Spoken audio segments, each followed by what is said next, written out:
shi yana ko powder nan ba samu nama na powder ba ainihin powder zalla ba ne sirrin da ke ciki dan barka gan shi yau kana ji na ko to doki ka ajiye su kasa yana gane da dagwara kai haka dagwara su kai juna dagwara su kan juna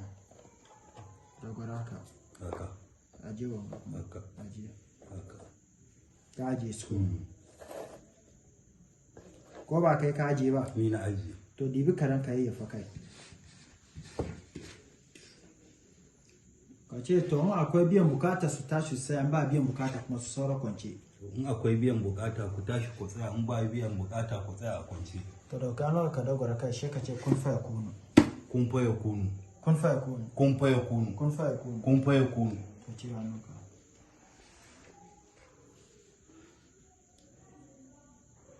sun tashi sun tsaya ko sun tashi sun tsaya ka ga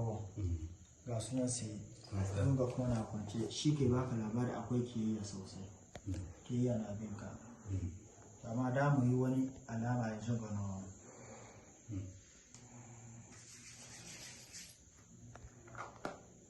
kai ma samu nan maka shafa cikin maka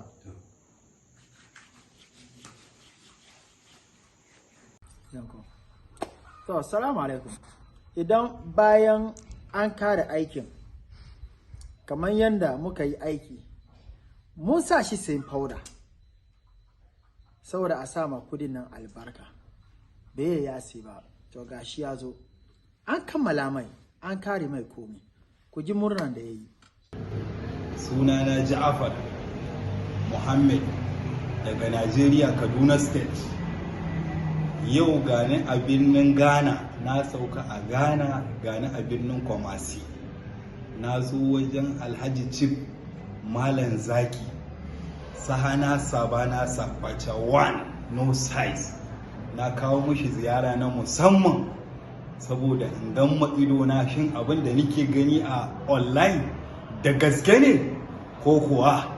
ni ne sarkin yakin shi na Najeriya yau gani a birnin Kumasi na zo zan gana da babban mai gida Alhaji Chief Malam Zaki sahana sabana sakwacha number 1 no size insha Allah. Kudin da muka kira mun bashi saboda shaida. Gani ya kori ji. Gani ya kori ji. Ni ne naku Alhaji Chief Malam Zaki sana sabana sakwacewa. Kaka manta da namba na. Shine 0242 708068 au 02444 82 idan kaga komina akan social media ba da wannan namba ba to ka san yan zamfara ne fraud ne. Salamu alaikum wa rahmatullah.